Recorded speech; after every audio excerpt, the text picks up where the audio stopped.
நுரையீரல் மனசோடு சம்மந்தப்பட்டது.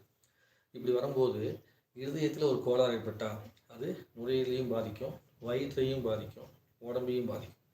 இருதயத்தில் வந்து பிரச்சனை ஏற்படும் போது என்ன ஆகும் அப்படின்னா, சில நேரத்தில் வந்து வயிற்றில் அசைட்டிஸ் அப்படின்னு சொல்லி ஒரு இந்த சக்தி வந்து உருவாகும். அந்த சக்தி என்னென்னா கெட்ட சக்தியாக வந்து உடம்பு நோயாக வந்து பரவும். நீர்த்தேக்கம் அதிகமாக உருவாகி வயிற்றில் வந்து அசைட்டிஸ் உருவாகிடும். இந்த இருதயத்தில் பிரச்சனை வரும்போது அந்த இருதயத்தில் சரியான முறையில் ரத்தத்தை வந்து சரியான முறையில் அனுப்ப முடியல அப்படிங்கிற பட்சத்தில் கல்லீரலில் பிரச்சனை ஏற்பட ஆரம்பிக்கும். அப்படி கல்லீரல் பிரச்சனை ஏற்பட ஆரம்பிச்சினாலும் ஆட்டோமேட்டிக்காக அசைட்டிஸ்ங்கிறது வயிற்றில் உருவ ஆரம்பிச்சிடும். இருதய செயல்பாடு சரியாக இல்லாதனாலேயே கால்களில் வந்து வீக்கம் வர ஆரம்பிச்சிடும்.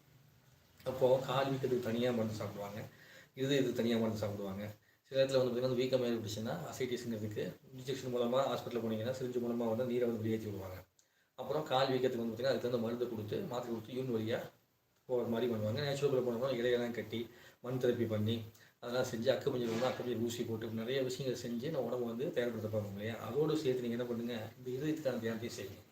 அப்போது ஆணிவேர் எங்கே இருக்கும் அப்படின்னா இருதயத்தில் சில பேருக்கு பிரச்சனை இருந்து இந்த நோய்கள்லாம் வரிசையாக வந்து வரும். அப்போது இருதயத்தில் பிரச்சனை இருக்கும்போது அங்கு ஆரோக்கியம் ஏற்பட்டு விட்டால் இது எல்லாமே சரியாயிடும்.